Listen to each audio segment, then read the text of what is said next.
right, we were recording this. It is a little past 11 in the morning Pacific time on Sunday. We are not doing this after Pacers-Knicks because it's Memorial Day weekend, and sometimes real life takes over the podcast schedule. I don't know what to say, but Ryen Russillo is here. We have a bunch of fun stuff we're going to talk to. We're going to be able to talk about these playoffs, even not knowing what's happening in Game 3 tonight, which started out pretty shocking with the Pacers taking a 2-0 lead. I'm going to start here, Russillo. Indiana and OKC, if that ends up being our finals. What's interesting, big picture, is you could argue each of those teams is the team you would want to be for the next 4 to 5 years in their conferences. And I think the OKC is a pretty easy argument for the West, unless you want to throw San Antonio at me. But for Indiana, the fact that we are now, I don't know, two plus games in the conference finals, the thought of them being the team you would most envy in the East was like 50-1 odds, I would say, in January. How did we get here? Look, the Thunder thing, you're right. Whether it's roster or the flexibility of what all these future draft picks are going to be. And, look, in the future draft pick stuff, sometimes it's like, oh, that didn't work out. And then there's like a pick in 2029 and you go, oh my God, like I can't believe that ended up happening. And you're going to have to sell me a little harder on the Pacers. Like, this is a really nice run. It's awesome. They're up 2-0. There's tons of great things I want to say about the Pacers. But to map out the next 5 years of them being the franchise you want to be, you got to sell me on that.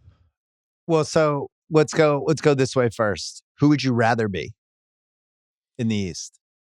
Give me a team. Because I felt the same way as you, where I was like, oh, there's got to be somebody. And then I'm going through the conference and I'm like, Detroit? Orlando, Boston, I have no idea what their payroll is going to look like in 2 years. Philly, I got to deal with Embiid and Paul George. New York, this might be where we peak with them right now with these 5 guys. That the first 2 games that they played, the plus minus was an abomination, and I don't know how that plays out over the next 2 years. Milwaukee, I think you throw in there as a do you want to pick them? Probably not. No, yeah, I don't. Who else is there? I thought about it for all of those reasons, but this almost feels like, can I take the field? Which isn't fair, and it isn't the right answer. But as great as this Pacers thing is, and we were texting this morning about it, I brought it up in the pod this week, like, this is really great, but it's also usually not the way it works. And as much fun as it is, and the depth, and Haliburton kind of reminding people like what he can be, it's just hard for me to be like, yeah, I want to be the team that doesn't have a top 10 player in the NBA. Like, give me that for the next 5 years. Well, I guess my question is, did he move into at least the top 15? He did make All-NBA. Now, there were some guys that were injured, so that's not necessarily a great litmus test, but he's somewhere in the top 20 to 22, I would say. And then the fact that he's found a way to raise his game in the playoffs, I think that counts for something. The fact that he's so unique with where basketball has gone, where we just don't have guards who run the show like this in the same way anymore. We have these guards that are trying to get their stuff off, and you got to revolve the offense around them and what they do. He just kind of is additive and makes everybody better. And I don't think, like, I know you've studied at least the top 5 in this draft. And everybody likes Harper, and it seems like the Spurs are going to take Harper. It seems all the indications are like that pick is really not available, and they're going to take Harper, and they feel good about it, and that's where we're going. But I don't think he's an inclusive player like Haliburton is. He's more of the way guards have gone this decade, where they score, they can also bring the ball up, they can set people up, they can run a fast break, but they're not constantly just thinking about involving everybody else. Harper definitely wants to get his points.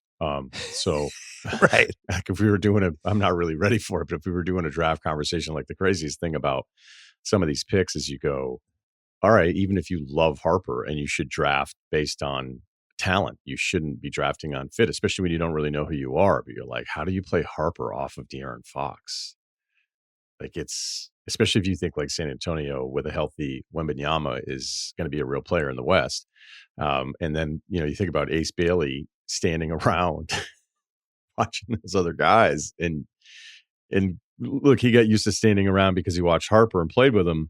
So that in itself is like a really interesting conversation, because they're not used to having these teams pick that at least with Philly, we know they're established in what they want to be. And then San Antonio, the assumption that we kind of know like who their three guys are. But yeah, it's one of those questions where as soon as you sent it to me, I was like, what is he doing? What are you talking about?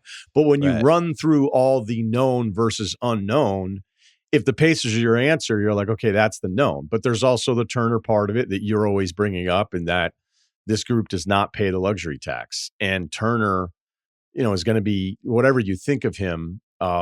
He's especially in this free agent class, despite the irony of it feeling like he'd been available in the trade market for years, like he provides something to them. And, $20 million a year in this new NBA world is probably not going to cut it. But that's like a minor issue compared to some of the other, obviously, like when you look at the Celtics with all this stuff. I guess I still would rather. Would you rather be the Celtics? That sounds like you would. Yeah, I think I would. But that's going to get weird quick. I mean, the Drew we know Tatum's gone next year. Drew's going to be 35, 36. Tatum's not playing next year. He's out. Yeah. Okay. Yeah.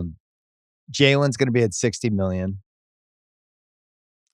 This Indiana, the way they set it up, Tyrese and Siakam next year are $91 million combined, which is pretty great. Normally, if you're paying two guys who are in the top, Siakam's, always one of the best 9 to 10 forwards. He's never one of the best 5 or 6, but he's always in like the top 50 for players. So you put those two together. He's probably even higher than that. Yeah. I mean, I know, like, I had a huge Siakam game one thing where I'm like, he has to initiate more, and then he comes out and almost drops 40 on him in game 2. So he was terrific. But he was great. Yeah, I feel like he's, in the top 30? Well, for usually the market, wherever you want to put him, if you're paying those two guys, normally with the way the current NBA structure is, that's 115 to 120 million combined for those two spots. So they're getting a discount on those two spots. Then they smartly signed Nembhard to 18, 19, 21 as an extension, which is right around where his value is. I don't know where the cap's going. Neesmith's at 11 and 11 the next 2 years. McConnell's at 10 and 11. Toppin's at 14 next year. Matherin's at 9. And they still have Walker at 6.6 and Shepherd at 2.7. They have all their own picks except for 26 and have the ability to, I don't know, either package dudes together. They have the ability to dump somebody. Like if they wanted to trade Mathurin this summer, they'll be able to at 9. If they wanted to either upgrade him or try to get a vet or do whatever. So I think the flexibility is what's appealing. But you made the key point. They don't pay the luxury tax. I think the owner's like 90. And in general, they've just, they're like, a few of these teams just don't do it. OKC is another one that we're going to find out how much they want to keep this team together when these guys start getting expensive. But at least with Indianapolis, I know what I have with my top 2 for the next 3 years. I can add around it. I might have guys coming in who want to play with this nucleus, and I'm in a much weaker conference, which I think is the other appealing thing. I'm in like the JV conference. Well, that's another part of this exercise. You go through it and you're like, man, Flag ends up in the West. What if Harper's a stud? He ends up in the West. Wembanyama just a couple years ago. Right. Maybe Giannis. And then Atlanta's like, we'll take Risachet, who I actually do like and thought he showed a lot of promise as a rookie here. But when you were thinking about the lottery going like, hey, can the East at least get Flag? Just try, like, if he's going to be this special. And, we've had this happen before where it felt like there was this massive migration, which really mirrors history, Bill. Where you just kept pushing things further and further out west. But look, I'm going to say something that's going to seem really stupid when they're up 2-0 and they just eliminated the Cavs. But I'd rather be the Cavs because their 3 guys are better than the Pacers' 3 guys. And I know it didn't happen in the playoffs. I could point to the injury stuff, but there was some games in there too where it's like, what's wrong with you guys? I think Orlando is in this conversation because I think Paolo is going to be better than anybody on the Pacers. I looked at them as well. The problem is they're already paying their top 2. They're getting no advantage out of their young guys anymore. They've already paid the top 2 plus Suggs.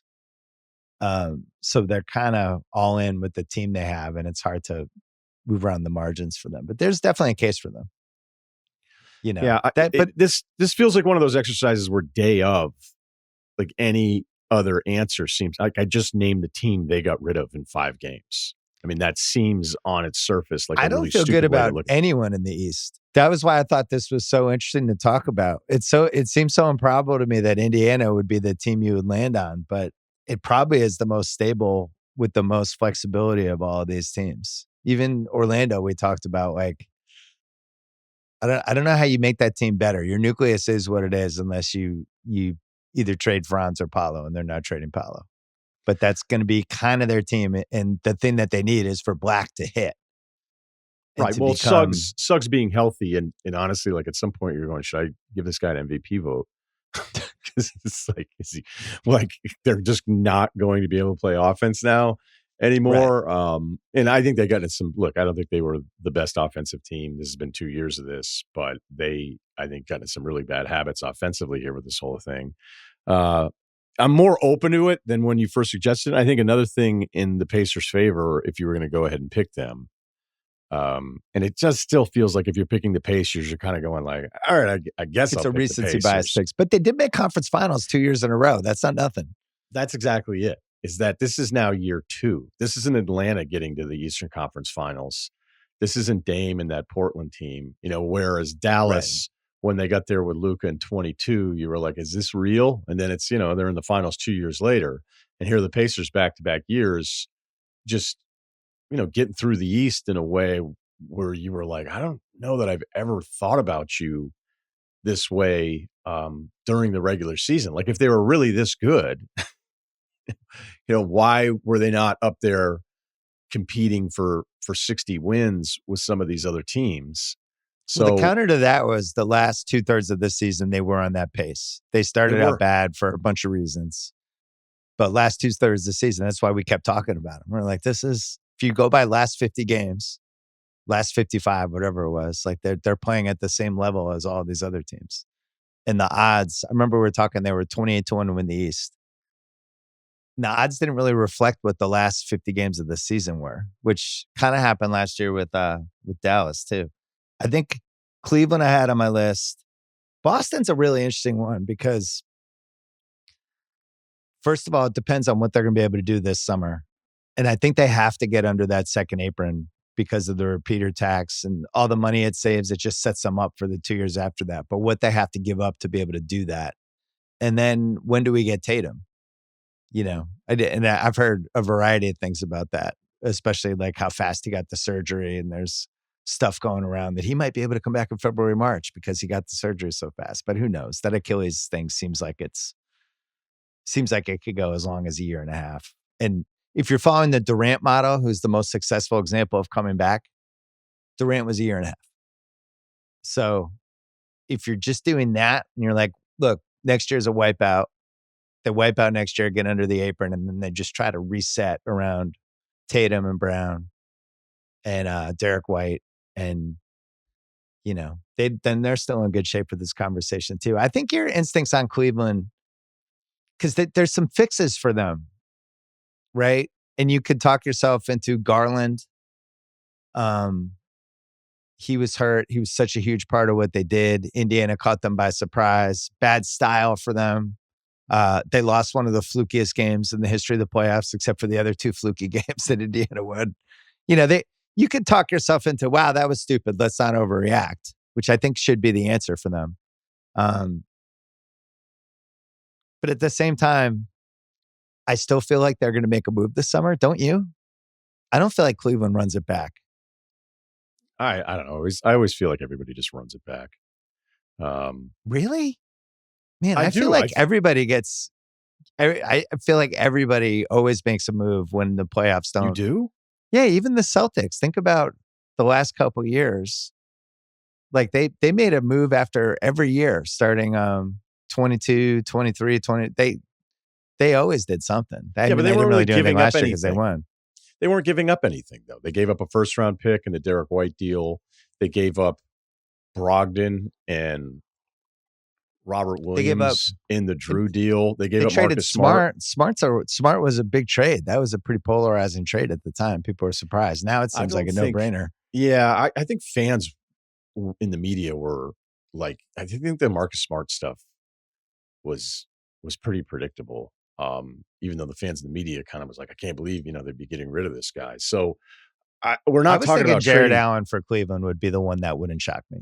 That's fine. But like Jared Allen still is a better player than any of the guys that we've named that Boston has shipped out here. And then if you start taking it to like the Garland level, that's a whole different thing. I mean, if you're getting Drew Holiday for the package, the Celtics are like, that's a no-brainer.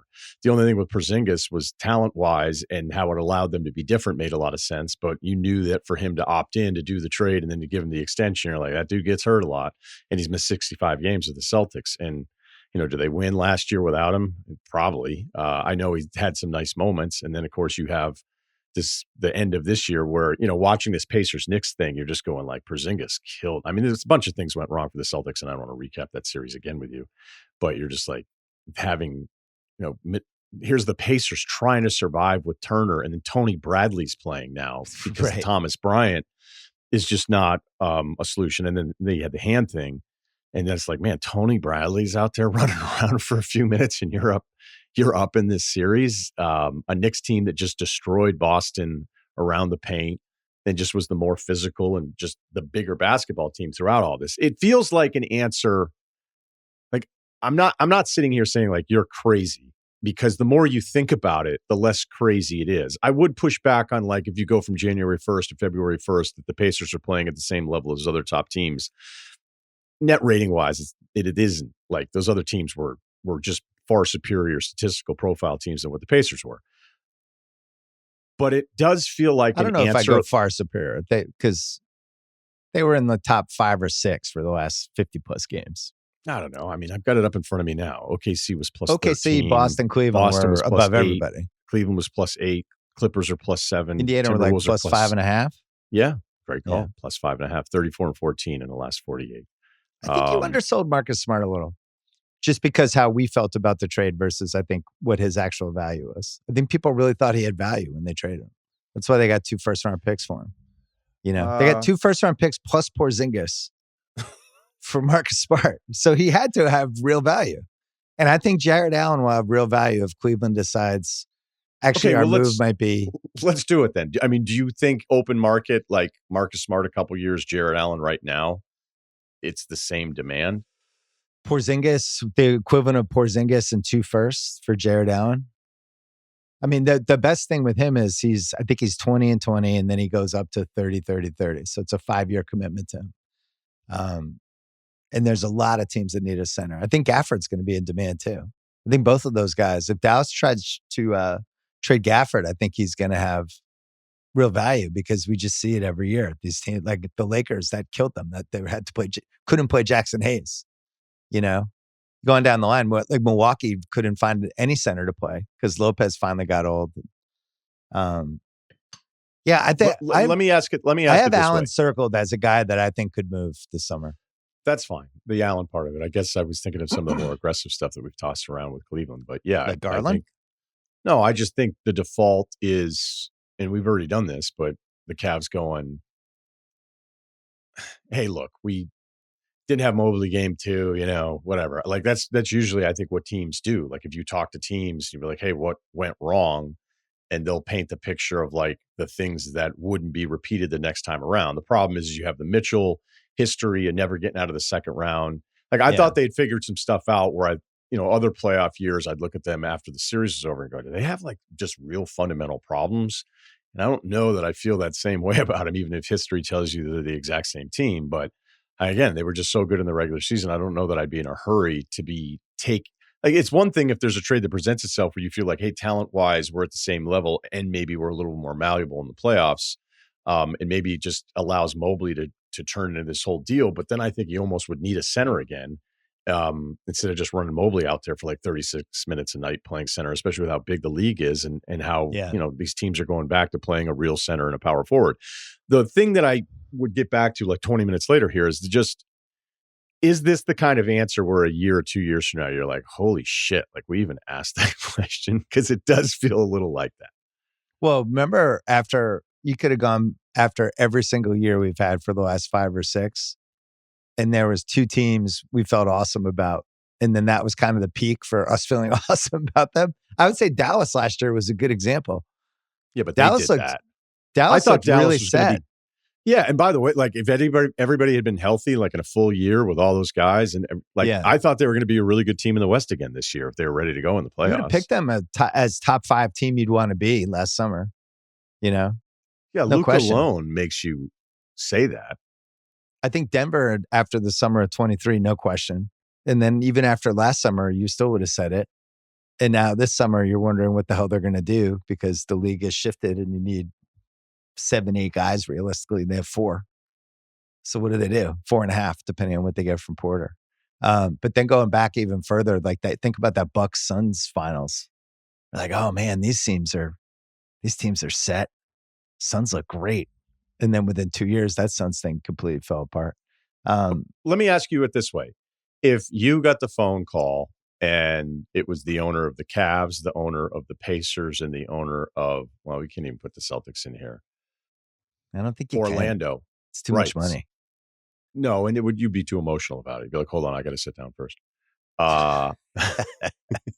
If you were just the hot, like, hey man, it's like peak Woj. Pick a roster. Yeah, peak Woj is like, look, he's been putting in the hours, the 20 plus years of hearing his thoughts on things. Like out of this NBA owners meeting down here in Tampa, Bill Simmons is the story. They want to make this guy a GM, and you've got these 3 teams fighting over you: Pacers, Magic. Oh, I like we did that. Yeah, right, and be like, all right, Bill, like, take your pick.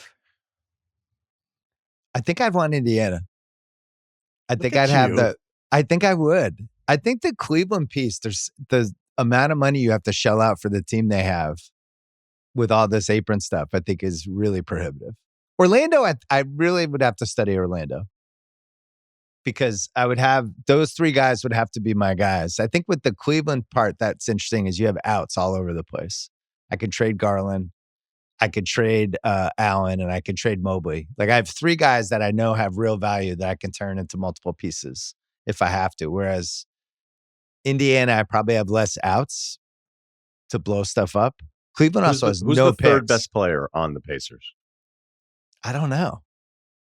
But this is what's so crazy about this year. You're almost better off having a team like how they built it versus the traditional 3 guys and then a bunch of James Posey, Eddie Houses. Like that, it feels like those days are over. That's why OKC, I mean, and OKC is clearly the answer in the other conference. There's a moment with that draft when it seemed like they were going to get the 7th pick, where it wasn't just they were going to get the 7th pick from Philly. Dallas was also going to get fucked. And they have Dallas's, I think it's like top 2 protected 2029 pick. So they basically lost 2 picks in that trade, like 2 prime picks, because Dallas was never going to get back there. Let me see. I have this. They have swap rights with Dallas in 28. Yeah, in 28. Think about that. That's 3 summers from now. So instead of like them having this juicy swap pick in 28, they were like, oh, 3. And then on top of getting the 7th pick in this draft, which would have been huge, they don't get the 7th pick. And then Dallas gets replenished. And that pick's probably not going to be that important. But I'm not crying for OKC because they're still preloaded. Somehow they had the 15th and 24th picks in this draft. I don't even know. I mean, they have so many players. I don't even know. I assume I was trying to figure out how they could work around the fringes because, they have this SGA contract now. He can either make 200. He can sign a 4-year, $293 million extension this summer, or he can wait and sign for $5,380 next summer. Either way, he's going from making $38 million to like $60. And then Chet and Jalen Williams are both extension eligible pretty soon. I think this summer. They're going to have to deal with that at some point. They have Hartenstein, 28.5 next year, and then team option on that after. They have Dort at 17.7 team option after that. Caruso at 18, 19.5, and 21. They have Wallace on a cheap contract, Wiggins. I assume if they wanted to trade somebody to create some money, I would assume Dort would be the guy, right? If you wanted to send money out because you have to shift that money toward SGA, I think Dort would be the most expendable. And I also think Dort would have a lot of, I think a lot of value out there. That's the kind of guy everybody's looking for. You can get somebody like that for under $20 million a year. But other than that, I think this is going to be their roster. Plus, they have Topic coming out, coming off the knee surgery next year. So he's going to get some minutes from somebody. So I would assume, right? You agree with that? Think Dort's on that team next year? Just give his minutes to Wallace? Yeah, I mean, clearly you can already see the replacement there. I don't know that Wallace, I mean, it doesn't have to be like a perfect fit because there's going to be some stuff that Dort can do against bigger guys. As much as we've all enjoyed watching Wallace grow into a player here, we didn't even mention Ousmane Dieng. So, I mean, they unleashed that beast. I would rather be stock, huh? I'd rather be expensive and worry about being expensive than be less talented and less expensive. We just haven't seen them have the appetite to spend. Would be the counter. I wouldn't say they've been money. Yeah, but I think you're missing the OKC team. Like you're throwing a lot of like, hey, look at what this like is going to be like, and all the second apron stuff that we've been talking about the last few weeks, and all of this looming. Yeah. I mean, sure, it'd be great if you were running a team that had some flexibility, but I'd rather have the talent first and then figure out what my salary is going to look like, as opposed to being cheaper going, do I have that kind of high end talent? But they know, but they know they have money coming with those three guys specifically. The SGA, that's coming. That's here. That's probably here this summer. I don't know if he's going to pick this summer or next summer for that extension. And Chet and Jalen Williams are going to be max guys are close, I would assume. Yeah, I understand right? all the that. Jalen Brown corollary on those two guys, I think, is going to be hitting. Although Chet's an interesting one because he's already been injured twice and plays a position that usually it's a little discounty at the center position compared to the other positions for whatever reason. So maybe I don't know what he lands. You could tell me any number, I would believe it. Yeah, I think he's going to be really good if he's healthy. I mean, he just has moments. I mean, he took Rudy. I mean, granted, game 3 they got destroyed.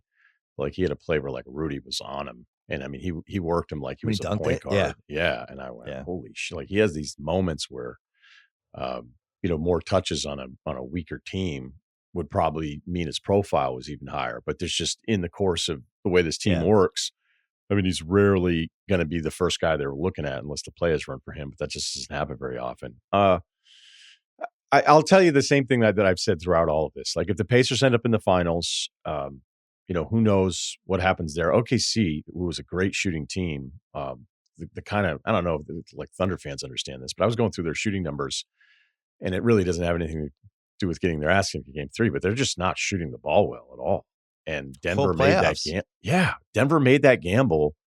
And I think at some point we'll talk about the Western Conference Finals, but Denver makes that gamble, and sure, game 7 goes the way it went, so it doesn't feel like they were in it. But I mean, to get them to game 7, considering what we thought about those two teams to close the regular season, and you keep trying to figure out like the offensive rating still pretty good for them for a bunch of different reasons. But this team is just not shot it well at all. And they've been one of the best shooting teams in the league. And it seems like, Denver was the one to go, we're just going to find a way to sell out and not trust that those guys are going to hit their shots around you. And for the most part, they were right. So, I don't think there is another argument, though. I think there's probably some Wembanyama stuff, but I feel like that is like rounding way up for anyone to pick San Antonio because of one guy versus what this roster has been from Presti. Did you see he might have grown? Did you read that story? People were studying photos of him, and they think he might be 7'7" now, that he grew an inch. I hope he isn't 7'7". 7'7's nuts. We talked about it at the draft. I mean, it's the first player I've ever heard of the agents trying to temper his true height the other way. Like he's definitely 7'5". On your OKC point, they're shooting 32.4% from 3 in these 14 games. And it was something they've just been killing everybody, and their defense is so great. But it's also a team that if they fall behind by 20, I feel like they just can't come back because they're not explosive enough, right? And part of the reason they fall behind by 20 is because their younger guys are usually not playing well. But when they fell behind by Minnesota in game 3, it just feels like they don't have that same kind of explosiveness unless it comes from their defense. And their defense, what did you see in that game that you felt like Minnesota unlocked? Anything? Well, the number one rule that I always have is you can't fake desperate. And if you're any good and you're down 2-0 and you're going home, Like, there's just no way the other team's going to come out of the tunnel with the same desperation that you have. Okay. Yeah.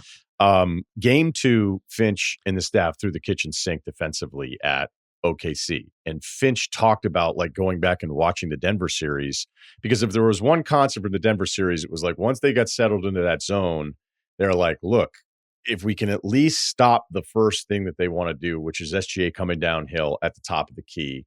And Denver deserves credit for disrupting that part of it. And that's where the stuff we were talking about earlier with the gamble that you're willing to take going, I don't know if the guys around SGA are going to hit enough threes, and they still really haven't. I mean, you're right. Like these offensive numbers, I mean, 32% in the playoffs is 13 out of the 16 playoff teams. They were 6th best in the NBA this season. Granted, the number doesn't feel like it's that big of a difference at 37%. The offensive rating is okay. The defensive rating is off the charts. It's even 2 points better per 100 possessions than it was in the regular season, when it was historically one of the best defensive ratings a team has had based on the differential from the average defensive rating. So they've cranked that part of it up even more. But back to the original thing of like what you'd asked. Minnesota clearly, when they were just dazed again in that third quarter, you could see like Finch has pulled Rudy, then he's put him back in. He's had him in drop. I thought that they did less drop in game 3. When they went to zone, they were a fucking mess because they know they don't play it. And Finch had even said, like, we saw them do the zone stuff. So it was like, hey, we'll do some of that too. And then Minnesota's letting Caruso and Chet and these guys get this super easy catch that once you have that catch in the paint inside of the zone, then everybody's scrambling. And if you don't play it, then it's just even NBA players are going to be making mistakes being like, wait, where's like, who am I helping off of? Or if I'm helping here, is there somebody behind me? And so that turned out to be a disaster. So look, it's great when Ant comes out and scores 16 points. It's great when the team starts shooting threes because so many of their guys have been abysmal on the Minnesota side of shooting threes in those first 2 games. But they were so much more aggressive to kind of getting back to who they are of just letting their athletes get after the ball handler. Your guy Shannon played. Do you know he's older than Ant? He's 25 in July. Come on. Young Shannon. Yeah. It's going to take him under his wing, even though he's 2 years older. Leonard Miller was out there being like, I'll give you the whole package, son.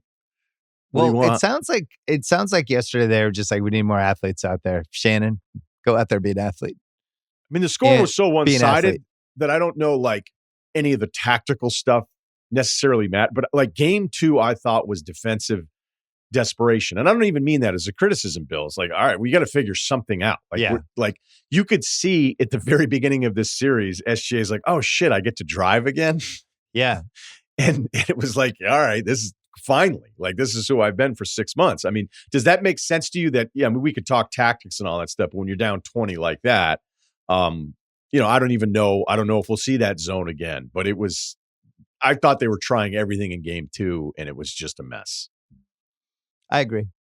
The biggest thing I noticed other than the zone was that Randall was getting the ball in the right spots without OKC doing the thing where it just felt like he was getting smothered every time he had the ball.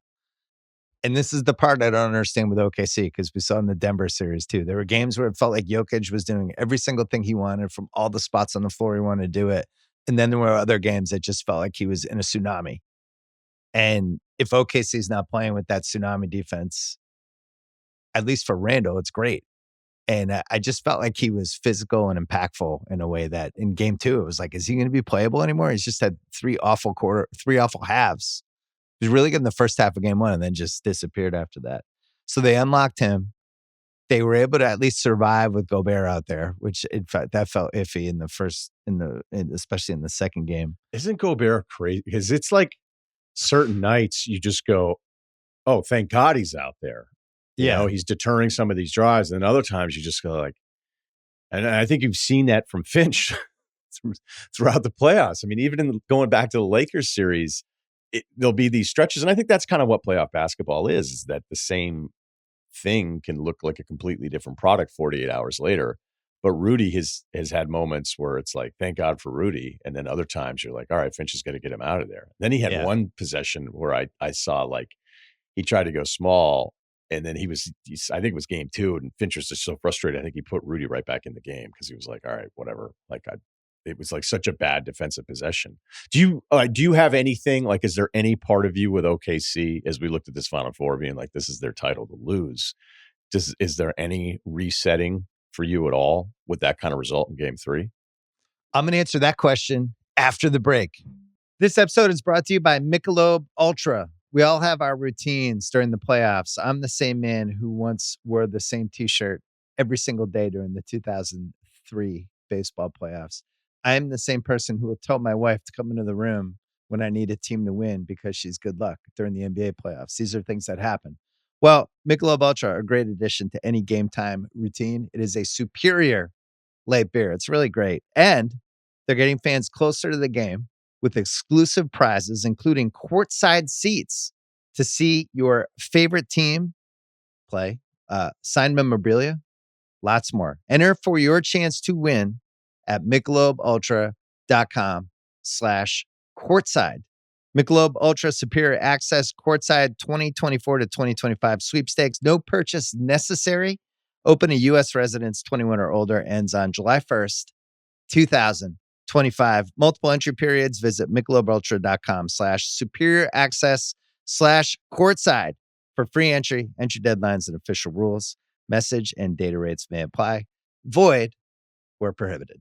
You're listening and watching the Bill Simmons podcast presented by FanDuel, our friends, America's #1 sportsbook, and they've made it easier than ever to get in on the action during an NBA playoff game, even after tip-off. Just look for the live SGP tab on the FanDuel Sportsbook app and build your own bet slip, then sit back, relax, track the outcome of your parlay right in the app. And if you don't already have it, download the FanDuel app today to make every moment more. The Ringer is committed to responsible gaming. Please visit rg-help.com to learn more about the resources and helplines available and listen to the episode for additional details. Must be 21 plus and present in select states. Gambling problem? Call 1-800-GAMBLER or visit rg-help.com. All right, so you asked me if I feel any differently about OKC after Game 3. I left Game 2 thinking that they were not going to lose another playoff game and that they had gone up a level defensively. And they were just going to go on one of those runs like the 91 Bulls did. There's some great young teams over the years that just as the playoffs went along, they started going up levels and just waxing everybody. I think the 0-1 Lakers were like this, Tim, and they basically only lost one game in overtime to Philly. But teams that just got better as the playoffs go along. And I thought that's what we were watching with OKC. I don't get surprised very much. I know Game 3, it's always a zag. It's always the desperation thing. The line was only OKC -2, which I was talking with Raheem and JJ and House and Sal about the line. And just like, this might be our last chance ever to have OKC at a spread that's low. And finally it went up to 3. And then they just sucked and they seemed young. And I was surprised by it because I figured they would know that Minnesota was going to come out like they did. I thought Ant was good in Game 2. If you look back at like the pace that he had and how he played and the decisions he made, it was really good. There was some good stuff about that the next day. But I was just surprised. They seemed young. And one of the things that stood out yesterday was Gobert just seemed big in some spots in a way that I just didn't feel in the first 2 games. I felt like physically they overpowered OKC a little bit. Ultimately, I don't think OKC loses again. I would still bet I think this is now 5 instead of 4. And Minnesota at least showed they had a little in reserve, but I still think OKC is just, I know they can crank up that defense. For whatever reason, when they fall behind 15, something happens to them psychologically. I don't think they're a very good come from behind team. They did it once against Memphis in that Ja Morant game when he got hurt. But in general, I just think they're built to have a lead and protect it. It's almost like those NFL teams that they just need to go up 10 and then their defense can finish the game. I think that's who they are. Well, I think some of the 3-point shooting numbers that we talked about would be part of that. I mean, look, when they were having some of those bad closes against Denver, and then that entire storyline shifted when Denver looked like the disastrous team late, and then they win Game 6 with having the Strother game. You know, sometimes you're like, okay, so OKC only played 24 clutch games. Does that mean that they're less comfortable in clutch games and all this other stuff? And you're like, I don't know. If they played in 7 more clutch games, then they would be. I mean, it just sounds good because you have something to point to and say, hey, nobody's played in less clutch games. But over a quarter of their games were still technically clutch games in the regular season. It's not like they played 4 of them out of 82. So I think it sounded really good. It was hard for me to buy it. And then guess what happened? Like the better team ended up figuring it out. The team with the MVP figures it out. And, you expect the shooting variance at some point to kick in here. But if you're trying to figure out, like, how do you get your ass kicked that bad? Maybe part of it is like Minnesota, I think, is good. I'm surprised that at least one of those games in OKC wasn't a down to the wire game. I mean, we could sit here and look at game two was heading that way, and they just couldn't land the plane on it. And they let a couple. That's what's crazy about this OKC team. They have these 10-0 runs, and all of a sudden you're like, "Fuck, we're down 12. What happened?" Especially with their defense at home. And it might be one of those things. OKC might just be an awesome home playoff team. Right. And they're going to have home court, and maybe they're just going to be one of those teams where old school, like the splits at home versus them on the road, is a little different. I think there's one way Minnesota hangs, and I think you would agree with this. Edwards was, I thought, really good in game two, even though his team wasn't. And I thought he was really good yesterday.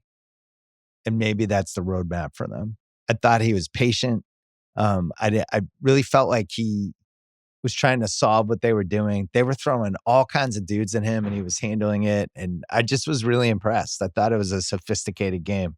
Whereas compared to last year in the Dallas series, where I thought he kind of unraveled a little bit.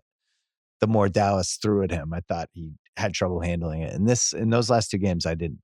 So that would be the case if you're excited about Minnesota. It's like, hey, something might be happening here. But it only happens when the other guys are making shots. So when you have Nas miss 17 straight threes, DiVincenzo, who, I don't always love every coach after a game being like, I liked our looks. Right. Like, I've yet to ever hear a coach. I don't know if I've heard a coach. I mean, it's probably been said at some point. Be like, we didn't have a lot of good ones tonight. Didn't love our looks. Yeah. DiVincenzo, who I would agree with Finch, like, I've liked so many of his looks. He's going to be better than 5 of 18. And granted, he hit 2 in game 3, but he only took 3. I mean, granted, some of the overall stats, again, from game 3, I don't even know necessarily what they'll mean because you're down 20, 30 minutes after you're tying your shoes if you're on the Thunder side of things. But none of the Ant stuff works unless these guys are making shots. And for the first 2 games, it was pretty abysmal. Minnesota was under 30%.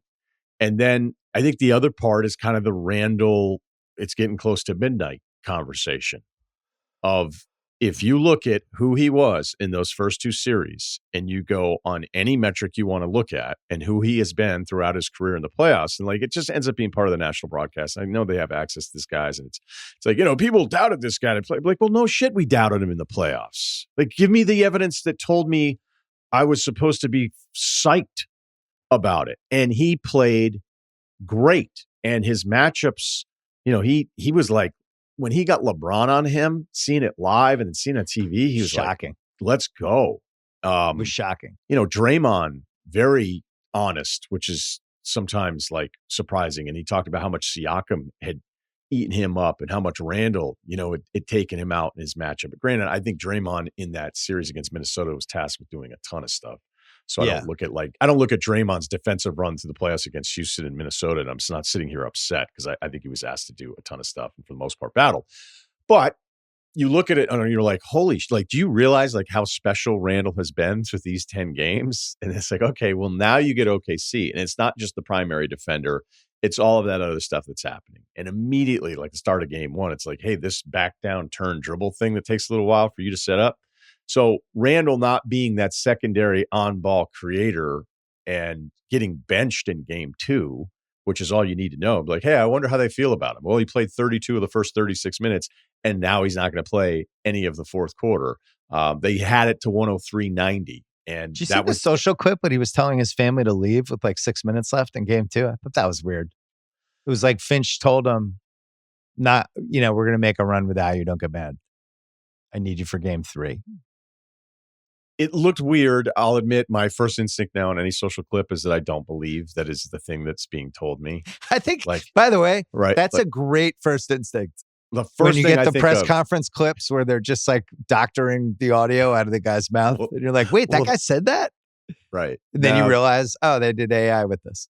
I think I fell for one of those once. but I didn't repost or anything. I was like, holy shit, Harbaugh's like letting him. Like, I know Harbaugh. And then I was like, oh. I was like, I don't think he'd say bitches, though. Yeah, I saw that clip. I mean, if that's what it ended up being, he handled it the right way. And I also think there's a part of this, too, with OKC. It's incredibly frustrating. And that first game was frustrating. I mean, SGA has 7 free throws at the 7-something mark of the first quarter. Yeah. And, when Jaden chucked him during game 2, I kind of liked it. Like, people just could pile that in to be like, oh, they're breaking at the seams. The Timberwolves are just so frustrated. Yeah, I didn't kind of like it. I loved it. It's like, fuck this guy. Because he hit That's like first. The playoffs we grew up with. Yeah, and then it kind of gets packaged as like, oh, this shows that Minnesota's breaking. I was like, I think he's just pissed and he's sick of this guy. And by the way, that's not SGA's free throws to me are not necessarily even the story, the outcome of the first 2 games here. But it wasn't the free throws. It was the calls he was getting when he banged in other bodies that didn't resemble everything else that was being officiated in the entire playoffs. He was doing it. He would be side to side with somebody and he'd put his arm out. And McDaniels had a couple fouls where he's just like, what the fuck am I supposed to do? Should I run backwards? When he fell down. Should I fall down? When he fell down and they challenged it and the official was like pissed at Alexander Walker for being like, Alexander Walker was like unhinged because he knew. Yeah. He's like, he just fell down. And then the ref kind of looked at him and like a ref when they get, and I can't imagine being a ref and having guys yell at you for 2.5 hours. Like eventually you get sort of defensive and, all these guys, the testosterone's flying around and the official gave it this like look like, hey, you fouled him and it's on him. And it's like a little extra emphasis on what he's doing back to the scores table. And you see the review and you're like, yeah, he just fell down. That's why those guys were all losing their minds. So they definitely got way too caught up in all that stuff. I think Minnesota's a good team. I wasn't going to pick them in this series. I thought the odds were a little crazy. Then the odds looked like they might have been too low with the way the Thunder controlled those third quarters, the stuff that the Thunder can go to here. But, there's a Randall piece and the 3-point piece that makes Ant's night. Like it's predetermined. If Randall can't do anything. If you're going to go 20 for 40 from 3 and Randall's going to play well and Ant's making good decisions, they're a really good team. There you go. With that said, Caruso 9 minutes. Didn't he get a bunch of fouls though? Yeah. He was minus 16 when he was out there, and it was the first bad Caruso game in a while. Wallace only played 15, and he was minus 30 in the 15. I don't even know. Do these numbers matter though? Yeah, I'm trying to figure out, like, to me, defense is going to be their identity in this series. And my guess is they're going to try to come back and be like, dude, we got here on defense. Let's play some defense again. When Caruso goes out, there's like, give me Randall.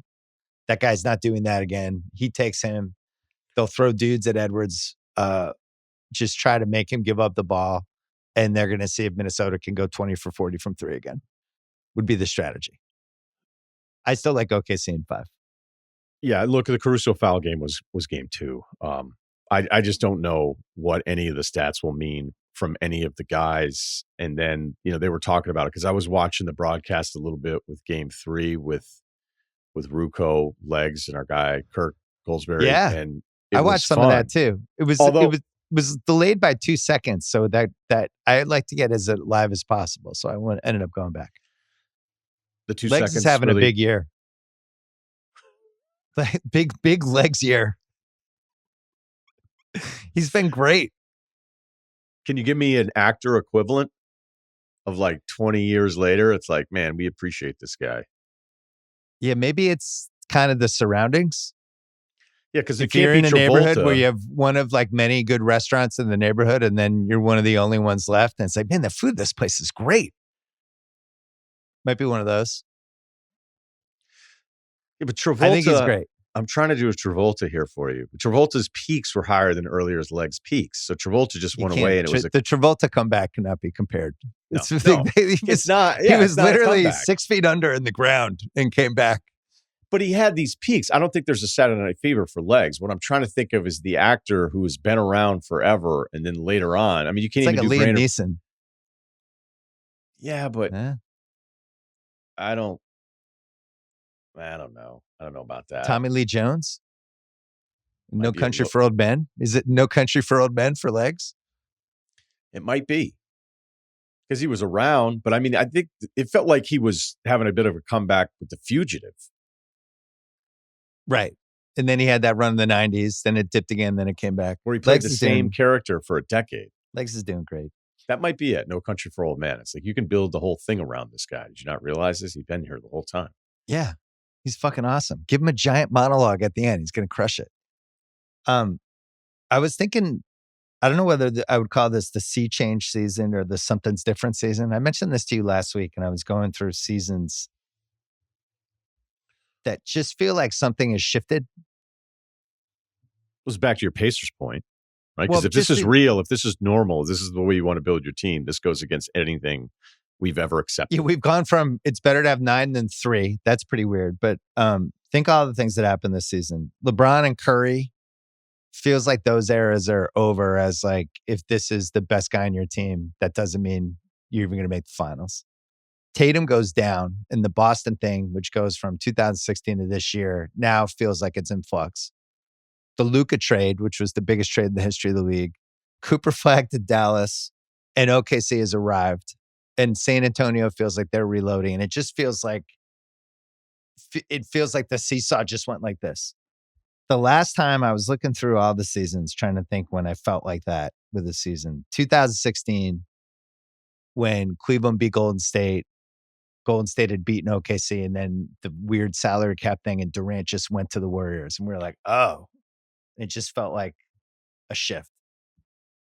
And for those listening, Bill did a thing where his balance I did a thing with my arm. Side, I did a fake human seesaw. Imagine a plane and its wings dipping a bit.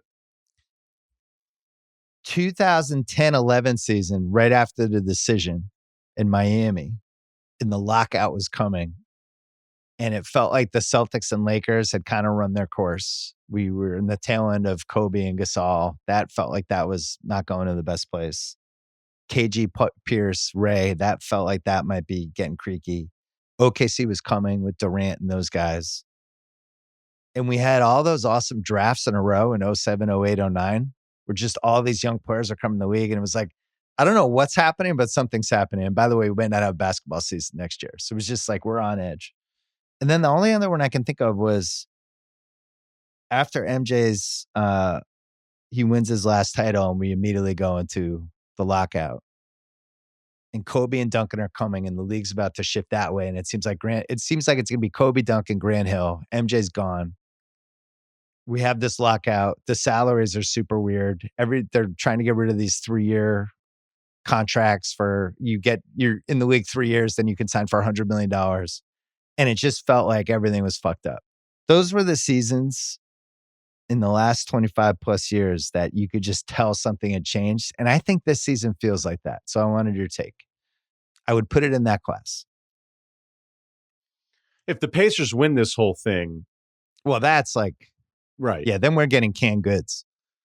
Even if they make the finals, I think it feels that way. We get an Indiana OKC finals. It's fucking crazy. But what'll happen is everyone will agree with you and say that this now is different. And as I've said this entire time, like, I would need to have this happen. This would have to be the new normal for me to accept that this is the shift and that the league has changed. I feel like we're already here, though, for this reason. Did you see that there was a graphic about the 25 most followed Instagram accounts? Yes. In the NBA, which includes people like both Ball brothers and Ben Simmons. But it was like the NBA players with the most Instagram followers. And none of the 4 teams left had a guy in the top 25. I was like, that feels like something. Well, like, Bridges' posts suck. I'm just kidding. Too much Tommy. Now it just feels like, I think you add everything up combined with where we're going with this lottery, and it just feels like something. And then the second apron thing, I didn't even mention that part. Well, and just where we're going financially, I don't like, you add all that together and it's like, I don't know what's going to happen with this league. I still will refuse to believe that the outcome of this league will be dictated by players outside of the top 10 consistently. I forgot to mention the media rights deal. We have new partners. We have the inside the NBA. What does that have to do with the results? Just the flux of this year, like feeling like we're ending something and heading towards something. And there's also a study that says icebergs have gotten bigger for the first time. Global warming is maybe over. And the salary cap? I don't know that I believe that it's over, but there's new data, Bill. You're not with me, it doesn't sound like. Plus Cooper Flag coming? Well, hey, if you want to hit me with all of the guys that are the marquee names and they're all kind of heading towards the end of this whole thing, yeah, you're right. Luka on the Lakers? I mean, if you're asking me like, hey, new teams are going to start winning, it's like, well, no shit. Like sports but are sometimes it doesn't always happen though. Well, like we're going to have Utah tanking, I guess, for the rest of the decade and still God only knows what's going to happen with them. Look at Charlotte. Look at Washington. You know, it's, and then you go on the other side. By the way, did you know Brooklyn has 4 first-round picks? For some reason, I didn't realize that until I was studying the draft and all the draft picks. Yeah, Brooklyn's I did. in a really interesting spot. I saw some bad, like, hey, package all 4 like it's the NFL draft. Like, that is one of the biggest disconnects of all time. Like, if you were in the NFL and you say, I'll give you 12, 17, and 20, like, who knows? Like, you might be able to get it up to the top 5. The NBA, when it's like, we don't want 20, 21, and 27. Like, that's not going to get you right. Even though obviously Brooklyn's first pick is a lot higher than that, as I've mentioned. But even in the NBA, like if you're sitting there with 8 and 2 other firsts, it's like, hey, can we get to 4? No. In the NFL, you could. The NBA. 8, 19, 26, and 27. How high could you move up with those 4? Could you get to 4th? Would Charlotte do that? I don't think you could get to 4th. You don't think Charlotte does You think Charlotte wants 4 more rookies? No. No one wants 4 more rookies, by the way. The only team I was thinking about that could potentially get excited is Daryl because he would just have all these picks. It would be like his Super Bowl. He'd be like, I'm going to build an entire bench right now for my guy Joel Embiid.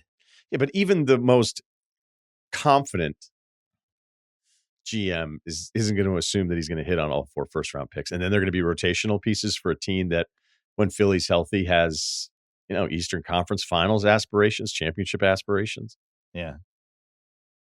It's funny when, how often do you look through when we think about all these teams that are loaded with all their picks, and then you actually look at the picks? OKC is one of those that I thought OKC was just like, holy shit, they have so many awesome picks. And now you go through it and I'm not sure they're that awesome. Like they have 2 Denver top 5 protected picks down the road. I assume Jokic is still going to be there. They have that Dallas swap in 28, but now they have Cooper Flag. They have Clipper stuff in 26 and 27 swaps and this year, but the Clippers seem like they're going to be at least pretty functional for the next 2 years. And then they have the Philly 26 first, top 6 protected, top 4 protected the next year. And Philly seems like they've reloaded. They have the Utah top 8, right? In 26. Top 8, right. That's Did you not just say doing that? much. Sorry. No, I didn't say that one, but I almost assume Utah is going to throw next year. So they don't really have like a genuinely juicy pick. Whereas, like Houston has Phoenix's 27 first, and they have the ability to choose between Phoenix or Dallas's first and 29. Like those are picks where you're like, oh, fuck. Those are some winners. Brooklyn has a couple good ones too. But again, it's like Brooklyn can swap with Houston in 27. What does that do for you? Houston's going to be really good. So sometimes when these teams put together all these picks, Utah's interesting because they still have a bunch of those Minnesota and Cleveland picks left. But ironically, the best pick they have is that sneaky trade they made near the deadline, that weird trade Phoenix made where they gave up the 3 firsts for their 2031 first, which Utah now has. They have their 2031 first. Who the fuck's going to be in Phoenix in 6 years? That could end up being, it might be both of us. The other one, there's some other weird trades Colin that I just Gillespie, forgot. 3 of us just hanging out. Well, Washington got Memphis's first round pick this year because they took Marcus Smart. To go back to our Marcus Smart trade, he went from I'm worth Kristaps Porzingis and 2 firsts basically to you have to trade a first to get rid of me to go to my next team. That's pretty dramatic. Anyway, there was a reason I brought all this up. Oh, because we were talking about how fast things can flip for who we think is looking good. Who knows? You'd think Utah, if there's somebody that's available that the agent says, yeah, my guy will stay there. Because the idea of Utah taking another rookie guard, I mean, unless the evaluation, they just look at him and go, hey, he's better than everybody we already have. And this was an upset and he shouldn't have been here. Maybe it's just because I think Edgecombe should be in the conversation with the other two Rutgers guys a little bit more. I knew you were going to be in this corner. I've been waiting for it.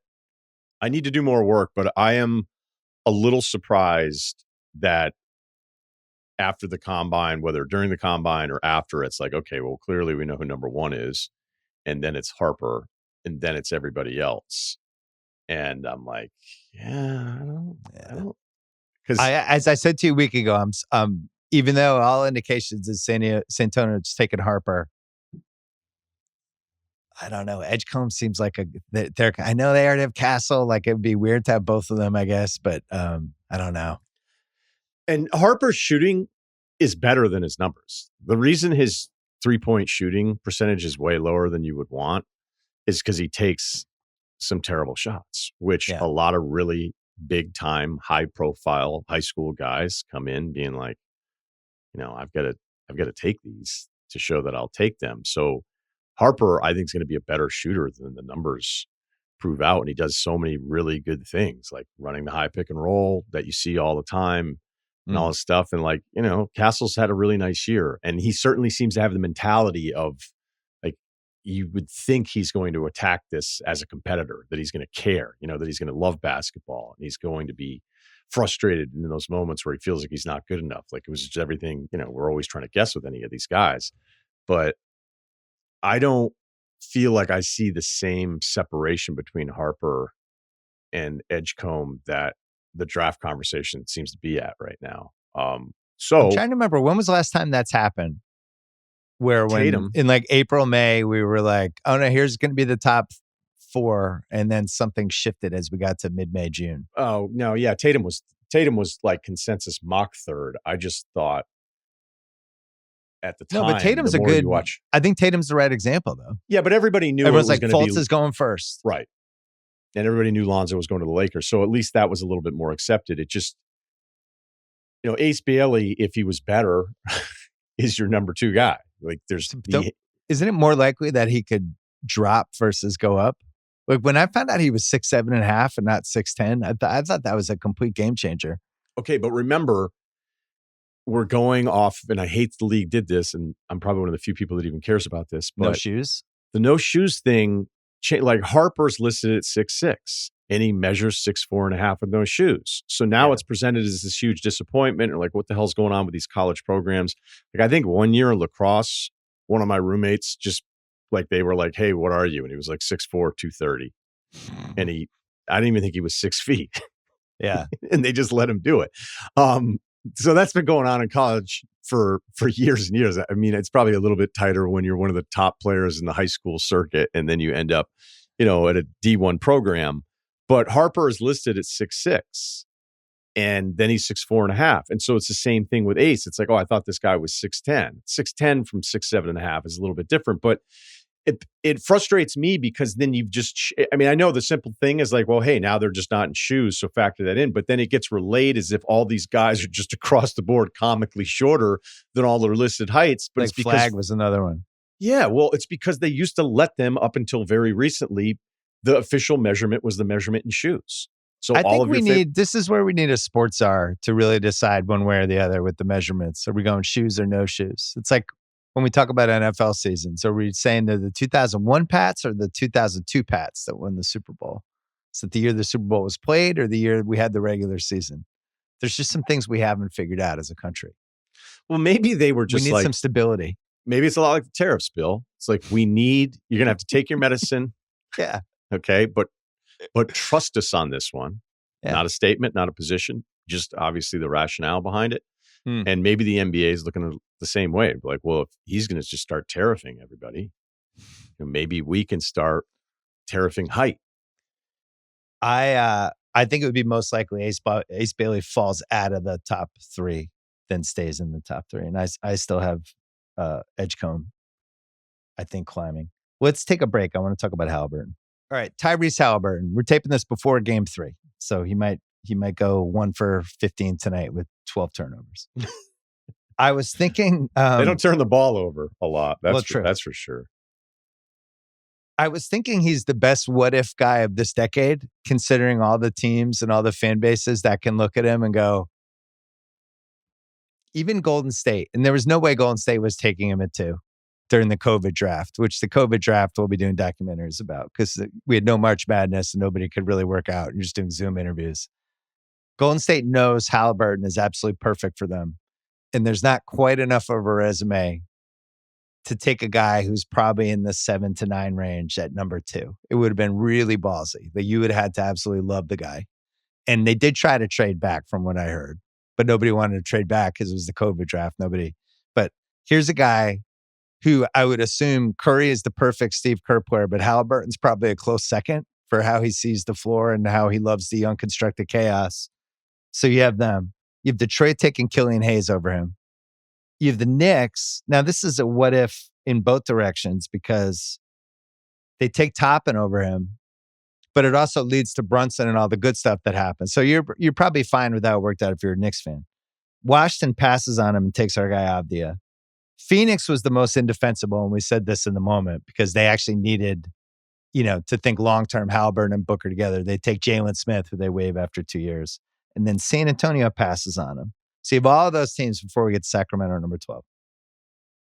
Then you have, this is my favorite one of all of these. Philly could have traded Ben Simmons for him. It was the Haliburton Hield trade. And I've argued with people about this for 2 years. It was like, that was never on the table. That was never the trade. It was like, well, they traded Sabonis for Haliburton and Hield. And they were offering Sabonis for Ben Simmons. So you can't say like, oh, this couldn't have happened. But I just feel like if Sacramento wanted Ben Simmons, which I think they did because there's stories about it, could that have been Haliburton and Hield? Then I don't think Philly thought he was a big enough star. So you have that. And then you have the Sacramento piece. Sacramento had him for 109 games, Russillo. They had him for a year and 2/3. And they were like, Fox and Haliburton, I don't know, this doesn't work. They weren't going anywhere. They had a chance to trade for Sabonis, which made sense at the time. It worked out. They made, they won a playoff. They got to the playoffs. They did all the stuff they did. But end up trading him. So that is 1, 2, 3, 4, 5, 6, 7, 8 teams that are like, oh, fuck, we literally could have had that guy. And now he's on Indiana and he's not going anywhere. I don't remember another player like that. I would have to go back to like the 1990s when Jason Kidd got traded twice and felt like he was available for a while there on Dallas in the mid 90s when that team wasn't working out. But for somebody as talented as Haliburton to just kind of be available, both in the draft and as trade bait, it's pretty unusual. The Dallas thing is good, but I remember just having Mashburn around, who just was one of my favorites back in the day, the early ESPN stuff. And you'd be like, and he was like, it was that bad. Like it was just that bad. Yeah. And so, when you're with it every single day, it's easy for us to be like, how could you ever be in the business of wanting to move off from Jason Kidd? But then again, of his own doing, it led to another transaction later on for him. So I was just talking about Kidd, I think with Raja the other day, and his highlights hold up in a way where I like watch the highlights and I fear we're never going to see anything like it. I go, are we ever going to be like this lucky to see a player that could see the game this way? And you knew when you were watching it, even back when he was playing in college, you're like, dude, there's something like incredibly special about this guy. And again, he has this awesome career in the whole thing. I don't know that we're putting Haliburton on that level. But I like what you're doing because you're trying to figure out like, why would you have moved on from it? I think the funniest thing about the Sabonis Haliburton deal is that it happens. It's like, you can't, no one ever does a deal like this. No one ever takes a lottery pick and then moves on from him this quickly, especially when it looks like you got it right with the pick and you can't believe he fell to where he fell. And then really fun trade when it happened. Right. But then it's like, oh, here we go again with Sacramento. And then Sabonis makes all NBA 2 seasons. And they it's win kind of 48 funny. games. Yeah, you also look at like Sabonis's career stuff. This year, everybody's like, no thanks. Right. Because the numbers are still really, really good, but it's pretty clear, like when he's your center, there are just limitations on what you can do. But Sacramento to even have that high seed a few years ago, you're like, how can you get on their case when they took a surplus and added a need and it's worked for a team that doesn't really get to sniff in this area. But now we get to we relitigate this trade so much that I think it just proves once again, you can't ever give up on lottery talents you think have worked, even if you think it's redundant. Well, but or maybe you could make they traded the wrong guy case too. Well, yeah. I mean, Which did is you a think at the different time? argument. Did you think at the time it's like, hey, trade Fox? Because De'Aaron felt like he, of all the things that I prioritize, and I've talked about it, but like, can you get your own when it matters? And De'Aaron's that guy. It's always felt like he's more that guy than Haliburton is. The case for trading him was that the money was kicking in with him faster. So you had the Haliburton on the Sure. rookie deal versus paying more for Fox. But yeah, I mean, I think the Knicks were trying to get Fox there they loved him obviously because the Kentucky piece and what kind of Godfather deal, but I don't think they ever shopped Fox. And I think Haliburton was kind of being dangled just because the Fox Haliburton thing didn't work, which in retrospect is kind of crazy. I actually think when you think about where the league's gone the last few years, they actually could have built their own version of what Indiana has with, around two guards who had the ball at the time who were attacking. I think the other piece though, it's so funny, like Rick Carlisle felt like he got old in Dallas in a lot of ways, right? And then they finally moved on for him. Where how inventive he was for a lot of his career, but it just felt like maybe the league was moving in a different direction or something was happening. But then you watch what he was able to, how he rekindled how everybody felt about him as a coach in Indiana and that stuff they were doing to the Knicks in game 2. I was watching the Twitter clips the next day and some people are putting some good stuff on them. Watch what they did to Towns. Yeah. What did you like?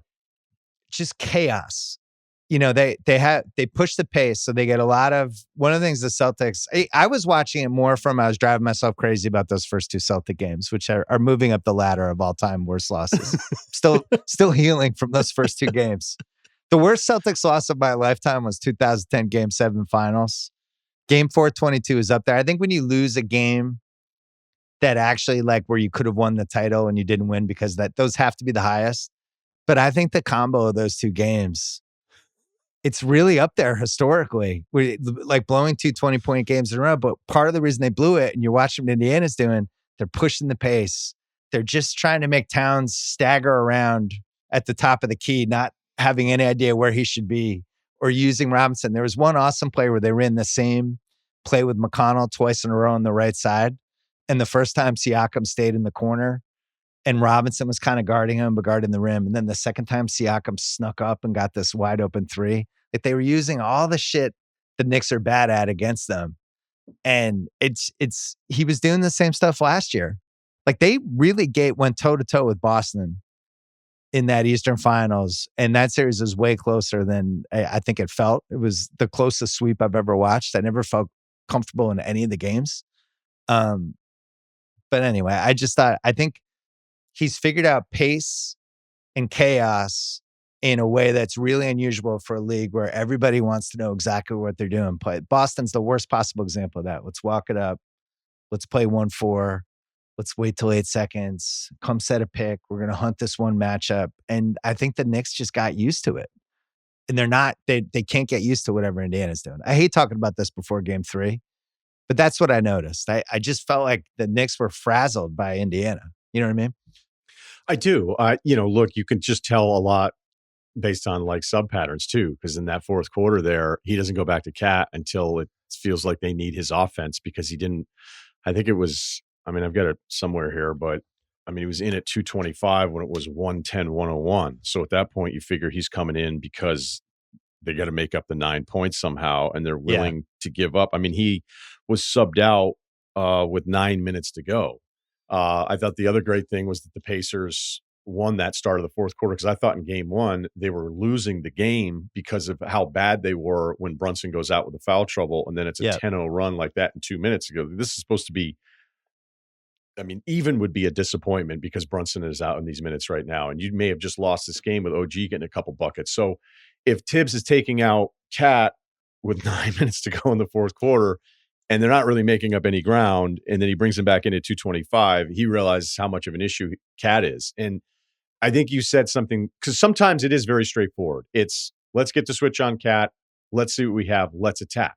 But for Boston, it was always just that. Right. It was always just that. There's been a couple things, and it even takes me like a second time to notice it, where it's like, you think we're switching into the Cat hunt here with the ball handler, but what we're really doing is there's this other thing where somebody's like crossing underneath it, and that's really what the whole play is, because we've shown you this. It just, I know what you're saying. We're really trying to catch Mitchell Robinson asleep. You think we're going after Cat, but we're really trying to get Mitchell Robinson to forget that somebody's about to back up behind him. Or we're using the first screen. The first screen doesn't really even matter. So Cat's overplaying and he's freaked out, but actually what he has to do is make up ground and follow that his first primary defensive like assignment is now actually setting a screen for somebody else. So now you're like, well, shit, I was worried about Haliburton at first, but now I don't know if I'm supposed to take the cutter or stay with my original guy. And so it's just a little bit, again, I don't know how many times this happens, but it's not just, hey, high pick and roll, even though there's plenty of that. I mean, Haliburton, when I was watching game two, I'm kind of like getting frustrated even with Haliburton dancing with Mitchell Robinson for such a long time. Yeah. And sometimes it works and sometimes it doesn't. But you're like, okay, this is a little predictable and it's getting a little late in the shot clock. I could totally understand being a Celtics fan and watching some of this stuff going, it was all right there. And when Cat's not the one to attack, Brunson's the one to attack. And why is that complicated? And why aren't you pushing the ball? That's the other thing. One of the things Indiana's doing is Indiana's brought back the fast break, which was basketball since the entire time we've started playing it. Is we get a rebound, go. Siakam has been killing your athletes on leaking out. And, you know, I was very critical of Siakam after the first game because I went, you know, this is kind of who I like, some good numbers. And, you know, in the playoffs, he hasn't shot it really well from distance the last 4 years of being in the playoffs. And, you know, there's a marginal decline in the playoffs, which isn't, you know, the end of the world or anything like that. But, you know, he's so big and you're like, there's no matchup for him out there. There's no matchup for, I mean, is it as simple as, hey, it's OGs on him? And we know how disastrous that was for any ball handler with the Celtics going at OG. But the fact that they early on were like, we want to get you going. And then he starts hitting everything. And those were like really nice shots from Siakam too. That mid post back into you, hit you, fade away.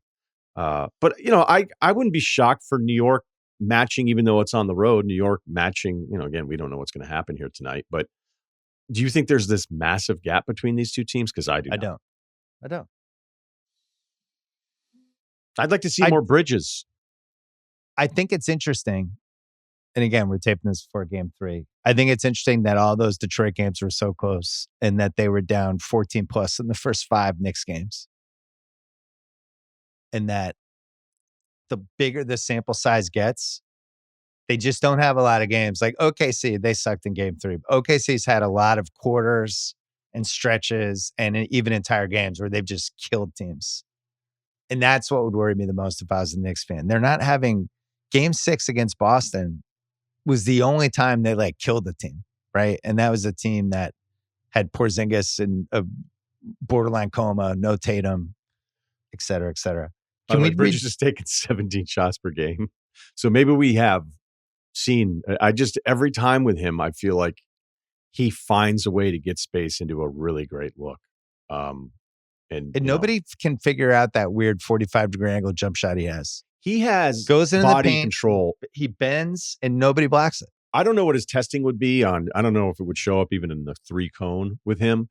He had 2 plays in game 2. One was the fast break, like football outlet to him, where he has only a foot to catch it and stop to then get up and still make the layup. And you're thinking like, first of all, the pass is great and it hits him, but his feet were going to be wrong.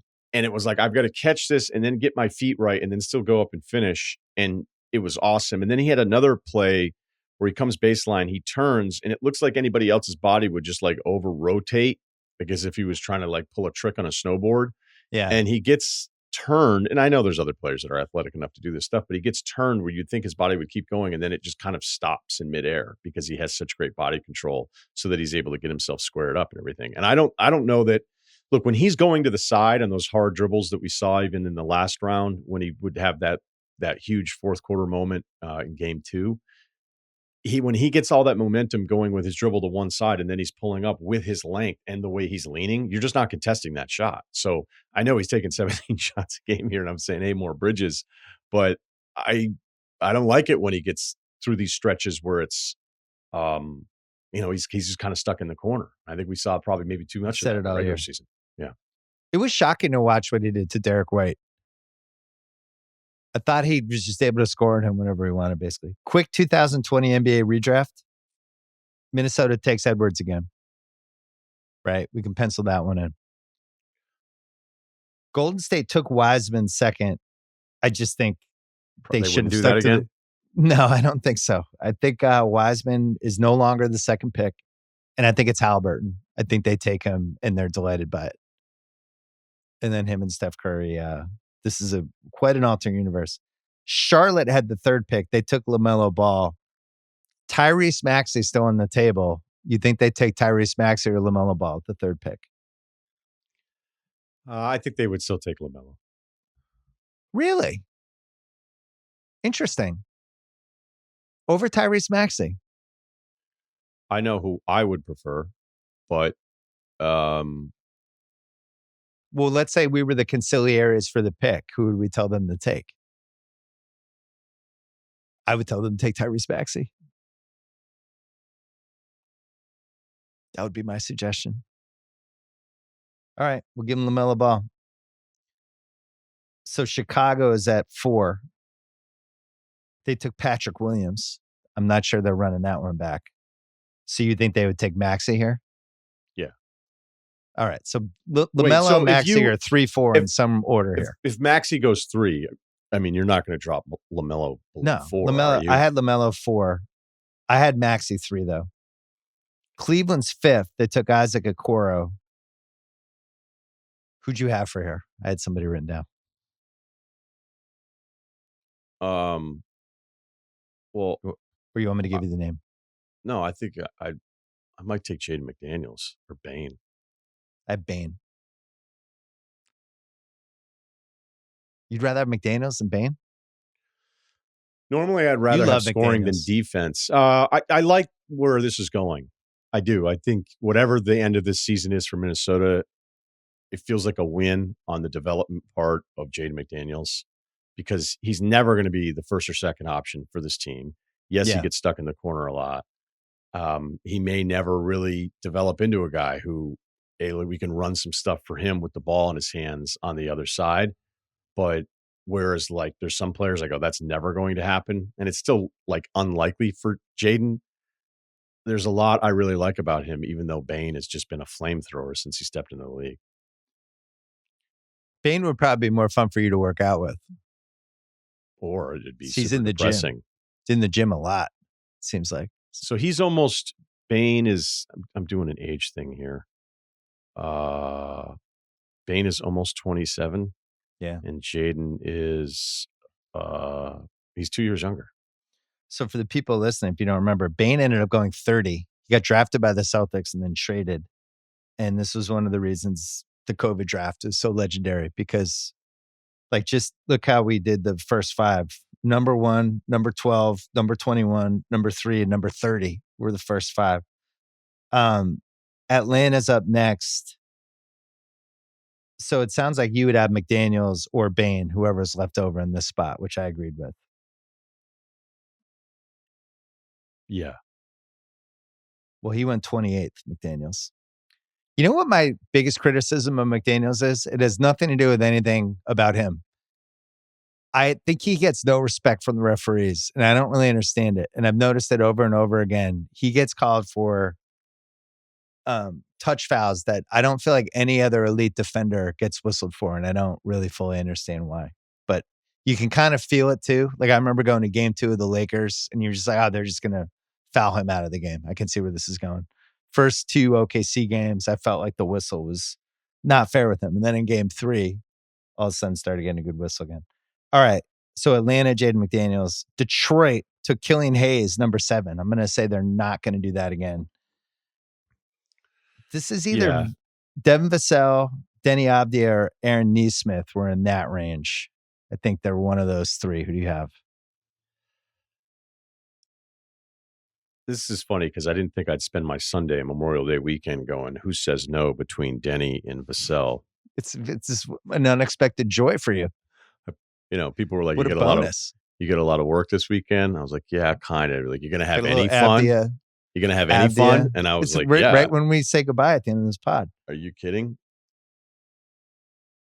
Who do you have? Vassell's the pick, but I'm still kind of holding out. Like, I think Denny's going to be pretty good, and maybe there's a little bit more to Avdia than there is Vassell, but I think Vassell's the more proven, like, hey, come in and get buckets and score and give us spacing and all that kind of stuff, where, I mean, Denny's just so aggressive in the rebounding. I have Vassell here as well. He went 11th. I have Denny going to the Knicks with the next pick. He went 9th to the Western Wizards. I can't believe Pritchard's still on the board for years. Oh, yeah. Then I have Nesmith going to Washington. Any arguments? Over Okongwu? Yeah. I'm just watching Aaron Nesmith with flames shooting out of his ass in this Knicks series. It's a recency bias. Then the next 3 are Okongwu, Quickly, and Pritchard, with Phoenix, San Antonio, and Sacramento all on the clock. Okongwu ended up going 6th to Atlanta. Quickly went 25th, and Pritchard went 26th. So, and Phoenix, as we talked about, famously botched this pick. So I'm going to say Okongwu for them. This is where it gets exciting. I'll admit, with Okongwu, I always think he's better. No, I always think he's better. I think they think he's better. They finally made the change this year. And maybe it's just the idea of him, or maybe they were, I don't know, if they were trying to keep his value down a little. I don't know. I kind of like him. Me too. And basically, you want to buy some property with me on Okongwu Island? This feels like a make or break Okongwu season. How's that? I think that's totally fair. Yeah. Then I have Quickly going to San Antonio and Pritchard going to Sacramento. And then we don't have to do any more after that. He already has the extension at a super easy number here, but Pritchard. No. I meant Okongwu. I'm still on him because he only started 40 games this year, but it was very clear after never starting any games. I mean, he did technically start games. It feels like Okongwu time is on the horizon down there in Atlanta. Quickly or Pritchard? I can't think factor Pritchard, in contracts. No, honestly, with Pritchard, I think he is more adaptable to what you need from him. Where if Quickly just doesn't get 16 shots against the second unit, and look, Quickly was awesome a couple of years ago. Okay, yeah, but it was very clear it was like, hey, it's Quickly time, right. And I think he needs that freedom to be as impactful. Where Pritchard, man, it's not just the dribble pull-ups. It's not just the dribble drives, which he got really good at, I thought, this year, but it's also the catch and shoot. So I think he's a little bit more versatile in how you can use him as an offensive player, where for the most part, it's like Quickly's just going to go. All right. So we just did a top 12. It's exciting. And the guys where they were actually picked versus how that top 12 went. Number 1, number 12, 21, 3, 30, 11, 9, 28, 14, 6, 26, and 25. That is fucking nuts. And we don't have, out of the guys in the top 8, we only have 3. So it just makes you think, like, when we were going to spend all this time in this draft, maybe you're better off with the 13th pick than the 5th. Like, it's such a crapshoot every year, and we always forget it, which is why I think the redrafts are always kind of interesting to redo. This one was a crazy one, though, because of COVID. This was not considered a great draft, by the way. Also, if Sadiq Bey's healthy, who knows? Maybe he's in the conversation. but you're right. Like I'm shocked because I do it usually around this time every year, and I'll probably have a segment. It'd be a slow opening monologue night before. But the number of guys that are in the top 10 and how rare it is now, like for that person to be on the team that drafted them. And I mean the team that actually like has them, not the draft rights thing. It's like 50-50. Which can make it even more confusing. How many of those guys get to their fourth year? I think one stretch I did it over like a 5-year stretch, and it was less than 50% of the guys in the top 10. Because we knew like that was always my point of like, oh, cool, I'm trading picks in the 20s all the time. Like, who gives a shit? And history still tells you like there's a significant drop off. And when you're grabbing a rotational guy that's going to make it to his second contract somewhere in the 20s, that's a massive win. Also speaks to your boy Ainge too, because you start going through this Ainge draft where it felt like Boston had him. Pritchard, Rob Williams. Yeah, he was nailing them.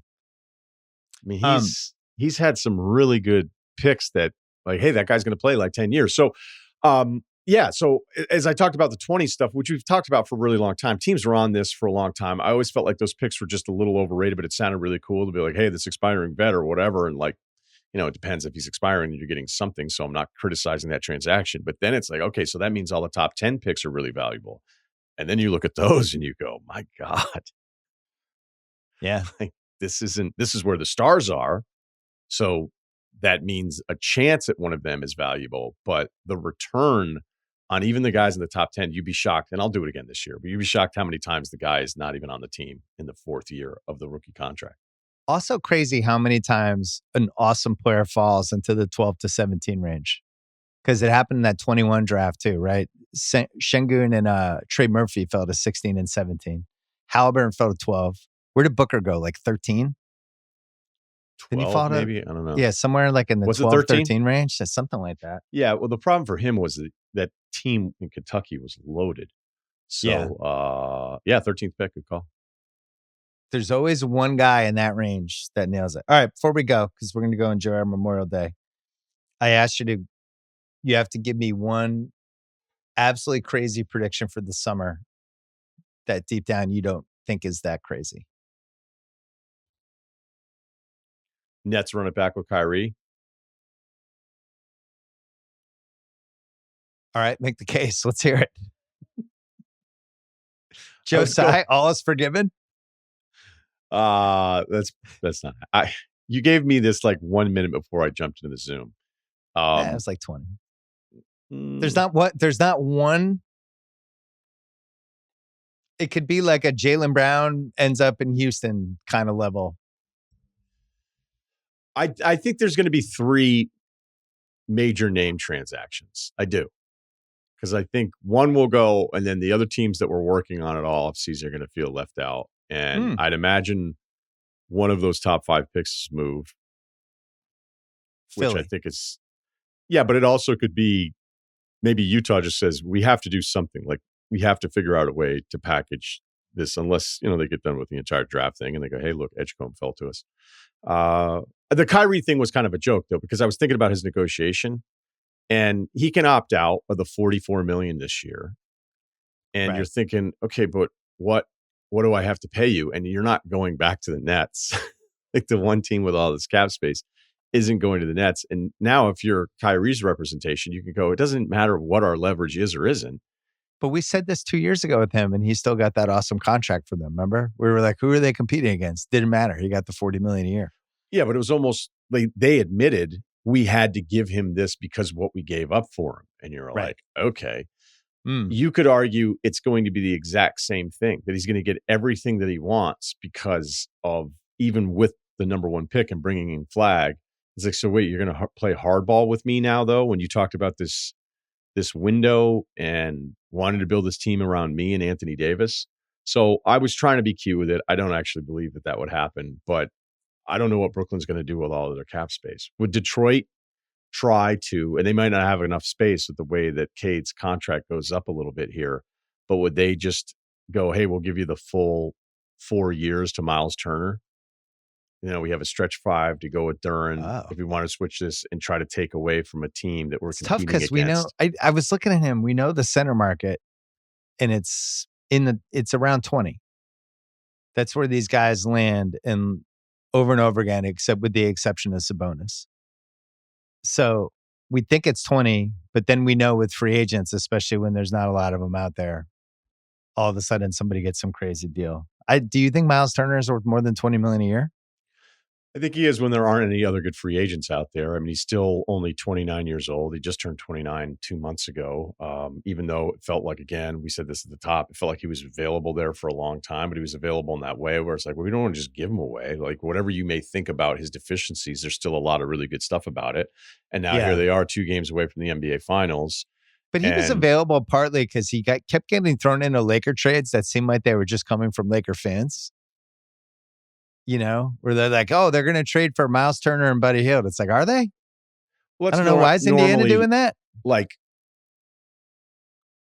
I believe he was available for a while, but they weren't. But they weren't going to give him away, though. They wanted to get a good player back for him. All right, I'm going to give you mine. I didn't really give you one. You didn't have one. You didn't have one. I got, you know what, though? 20 plus years of doing this, we got a few minutes out of it anyway. So thanks in advance. I have a good one. Can we talk about LeBron going to Cleveland? Sure. Can we just talk it out? Yeah. Floor's yours. There's a couple ways it could go. It's a really interesting last act for him.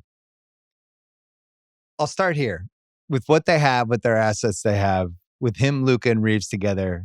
Reeves, I guess you could try to trade him this summer, which you'd have to with the way his contract is going to go. But I'm not sure if you're getting a piece back that if you put Luka and LeBron and whatever that piece is together, I still don't know what that gets you if you're the Lakers. And the GOAT stuff, which just doesn't end ever.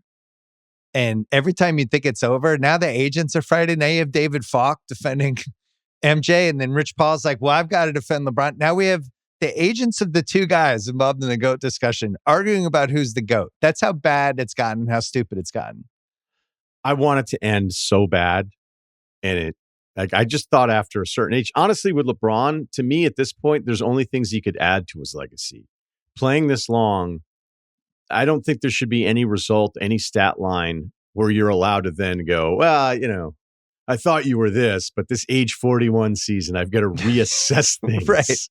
You know, and Steph is kind of getting close to that. Like if Steph loses in the first round, it's like, oh, this guy lost this many times in the first round or didn't. Yeah, the resume is complete. We've already printed it out in our printer. We have it.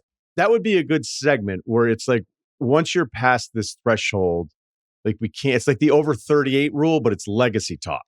Where we can't take anything away from you now. You know, it's like LeBron has 40,000 points, but he didn't get 42. Like you're just looking for. He was coasting a bit against Minnesota. I don't know, second team All-NBA. Is that good enough? If you're doing Game 4 breakdown and saying, "Hey, I thought LeBron wasn't showing the initiative that he showed in Game 3," that's totally fair. But if you're then using that as some like, hey, Jordan would never do that. Jordan would never fucking coast. It's like, dude, I don't want to do this. It makes me actually want to talk about Angel Reese more. So that doesn't happen. Look. Angel Reese post-ups? I think we should have, I ran into Rich Paul recently, and it was funny because I thought he was coming over to give me shit about something I said. And honestly, dude, he's so good. He's so good with people. I was like, hey, man. And he's like, what's up? And I was like, are you getting on my case? Because he's like, man, I don't care about any of that shit. He's like, I don't even know what you're talking. And then he started talking to me about college football. He's like, I love like the stuff like you and Van and how much you love college football. And I was like, God, I forgot because I hadn't talked to him in forever. And I was like, I forgot like how good he is. Compliments are a currency. Yeah, right. And but it again in a very genuine way, which I think is like our good friend Tim Walsh. He's like the Rich Paul of my friend Timmy group. Walsh. Right. Tim is interested in you. He's complimentary. He's sincere, and it always is actually very genuine. It's not.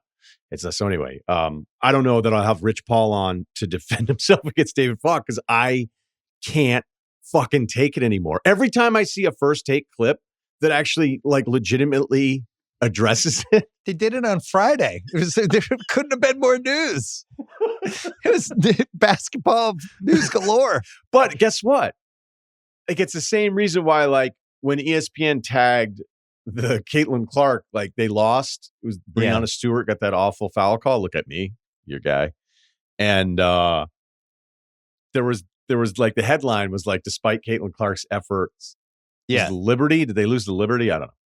And then it was like, oh, look what they're doing. It's like, no, they're not doing anything. They're giving you what you want because somebody is going to click on that because it led with Caitlin, despite Caitlin Clark's effort, not, hey, Liberty win on controversial late free throws. And it is the same thing as LeBron, is that, like, until people start going, I can't fucking take it anymore. I'm not clicking on this. I'm not watching the videos.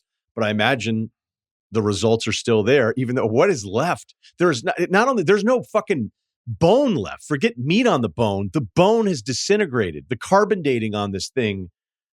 And I've yet to meet anybody. Have you met anyone who's changed their mind? And I just did 5 minutes on it. So there you go. You mean the one person who was like, I was at a party on Memorial Day weekend. I met this guy and he thought LeBron was the GOAT. And we had a drink. And I laid out the case for MJ and he changed his mind. He was like, I hadn't thought of it that way. I'm now on Team MJ for the GOAT debate. I'm telling you right now, like, if you're a guy in the TV opinion world, and you already have to be like being invited to being on shows, like, I can't, the college kids listening right now, I'm like, I don't know if you're going to have the platform to do it. That would be the move. Like, instead of, where Skip was just, he was moving all of his belongings out of just to be LeBron's open. Storage. Yeah, but like Skip was moving his stuff out of the LeBron storage unit and he was putting it in his aunt's storage unit because he thought he was like, these old-timey writers think these nicknames are actually fucking funny. Where it's Can't Man. And you're like, oh, that's Ruffles McHenry in the Globe, 1981. Thought of that in the shower as he's doing the Ray Liotta, finding out the heist happened. He's like, Can't Man! I did it! The move would be for an opinion guy that's like maybe not getting the, it's like, I get another fill-in shift. Like, I'm not even a head count. Yeah. The move would be July 5th show. That's when you're having me.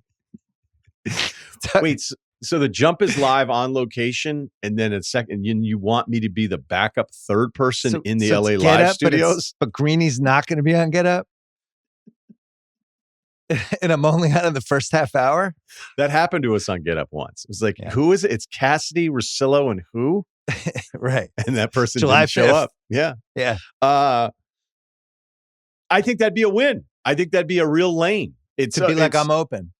I haven't decided. No, to go on record and say after the next, because it's going to come up again, be like, I've been in the lab. I've been doing the research. I'm going to lay it out. I've changed my mind. Change my mind, guy. I don't think he exists in TV right now. Here's it's funny because we're making fun of this, but I'm also talking about a LeBron Cleveland scenario. I'm just wondering if it all ends with him going back to Cleveland. By the way, I'm not inventing this. This has been floating around for the last 3-4 weeks, and people have been wondering. After how it ended for Cleveland, it's like, okay, what could they do? There's a couple different ways. First of all, I'm pretty sure, unless I don't think I'm wrong, that they could just trade Jared Allen and DeAndre Hunter for LeBron James and take the second year of his deal and maybe give him a 1-year extension. That's a trade that according to the Trade Machine, which still operates on ESPN, apparently that's a trade that works. Yeah, I am so nervous with the Trade Machine now too, because stuff that works. It's like stat muse. You just don't know. Yeah, you just don't know. Stat muse. It's just like, it says it. I don't know if I believe it, but it's claiming this works. You could have the LeBron opt out and then sign for a smaller deal. So like it could just be LeBron for Jared Allen, a trade that I'm not even sure Cleveland would want to do because LeBron's going to be 41 years old next year. But he could opt out, do a deal around like $20 million, straight up trade for Allen, or he could opt out of his deal and sign with them for the 12.9 mid-level, or he could sign with them for the minimum. Yeah, but I don't know. See, this is where and he could just be like, I'm passing up I could have made 50 million. I want to win one more title in Cleveland so badly. I left that money on the table because that's how much I want to win. It'd be nice if you would do it for the Lakers. Would it be Right? like I'm off their cap now? Yeah. I felt like I owed this to the Lakers. I hate to do this, but yeah, you kind of like this.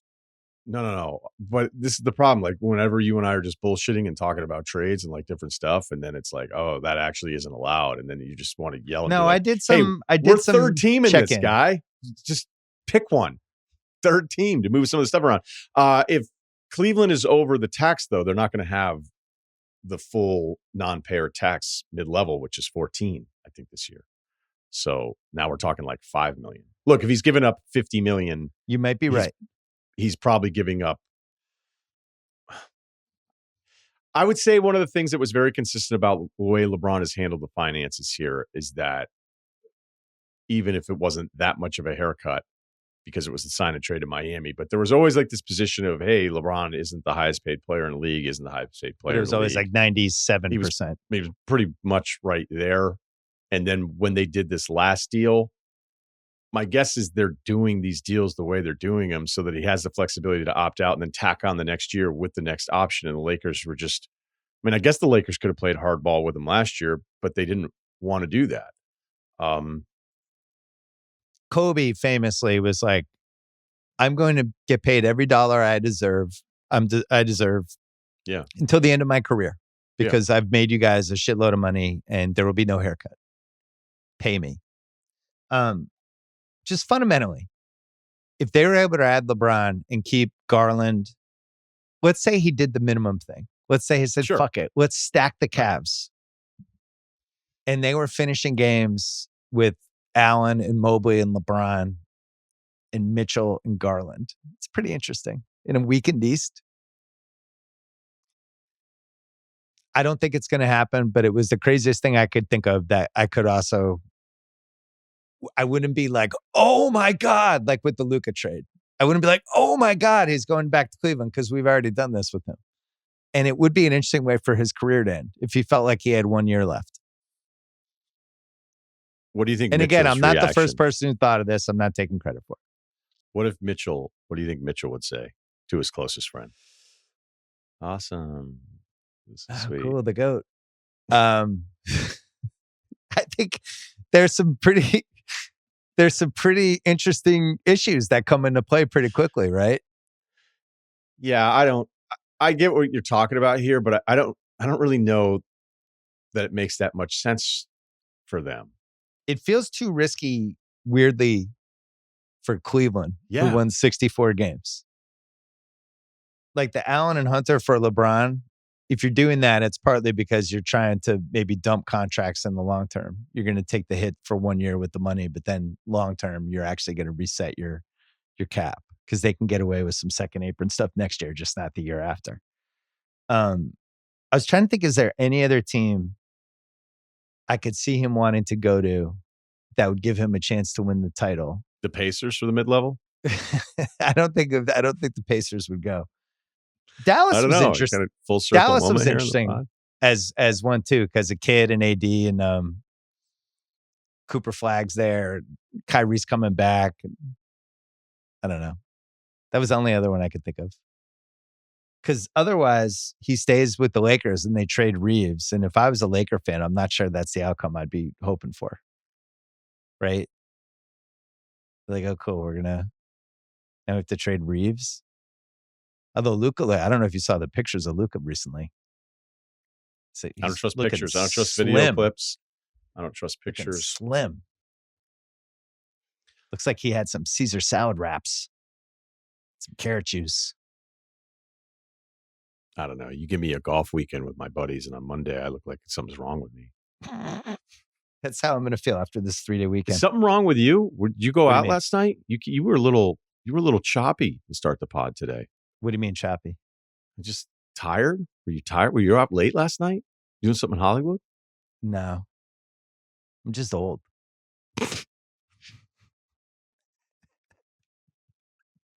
That's what it is. what's going on? I think we need to address this. What's up with you with the pickleball thing? You hit that guy right in the head. What is it? I don't play pickleball. That's what I would tell a jury. I've never, ever played pickleball. You've never played pickleball indoors and assaulted I've never somebody. played pickleball. I've never held a pickleball racket. I So think that wasn't pickleball is you? reprehensible. What wasn't me? What are you talking about? There's footage of you.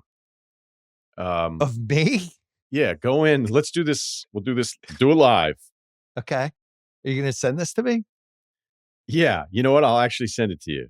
Okay. Because I've been tagged on it a million times and it was unavoidable. And so let's see here. This is people getting pissed at our Mobley Giannis thing again. Oh, was that people a are week still ago mad or about that? 2 weeks ago? Can somebody, nobody's with you right now, right? All right. I'm gonna go into the hell of Twitter and Google my name with pickleball and see what happens. That does look like me. First of all, I would never wear a green shirt. Definitely no. Oh my God. You gave it to that guy. Kick? And another guy comes in. How about your backpedaling though? Like that guy looked like he was ready to. Yeah, he was on the longest drive at some charity event after like a couple nooners. It was not me. I That's swear not you. I swear on the lives of my kids, I've never played pickleball. I'm glad we could clear that up. Yeah, thanks. Thank you for clearing that up. I didn't know this was a thing. This is amazing. Yeah. I hate pickleball. I'm already on the record. I think it's one of the worst things that's happened in the last 10 years from a competitive sports standpoint. I don't like hearing the noises. I don't like the people that play. There's a ton of injuries with them because people feel like they're like playing like adult ping pong and don't realize they're going to blow out their ligaments and Achilles. It's fucking stupid. Just play tennis. Just play tennis. Tennis is great. We've had tennis forever. There's tennis courts everywhere. Pick up a tennis court. You'll get more exercise. That's where I stand on pickleball. Well, it seems like some people take it a little too seriously. So that's another thing. Apparently. For your argument. Plus the indoor fighting. Jesus, with rackets. All right, Russillo, you're doing your podcast Tuesday. I'm doing something Tuesday night. If you had to pick which series ends sooner right now? We're doing this for Indiana and New York. OKC. You think OKC 5 still? I feel like there are more problems that are unsolvable for Minnesota in that series than I do for New York Pacers. But, I also say that knowing I thought Minnesota would be more competitive in one of those two games. I guess you could say they were competitive for quarters 1, 2, and 4. In both of them, and you look at the halftime stuff, like, hey, they're sort of in it. I just look at OKC as being that much better than everybody because of that defense. I did 2 Indiana bets before the series. I did 2 bets in the OKC Minnesota series. I bet the over 5.5 games, and I bet OKC to win parlayed with Indiana. Those are my 2. I thought it was going to go 6 games, Minnesota. Wasn't feeling too good about that after game 2, but 5 or 6, we'll see. All right, Russillo, enjoy your Memorial Day weekend. Thanks for popping on with us. All right, thank you. All right, that's it for the podcast. Thanks to Russillo and Gahau and Eduardo. Don't forget, new rewatchables come in Monday night. Heaven Can Wait. And I will have a new podcast on Tuesday. Enjoy the rest of the weekend. See you then.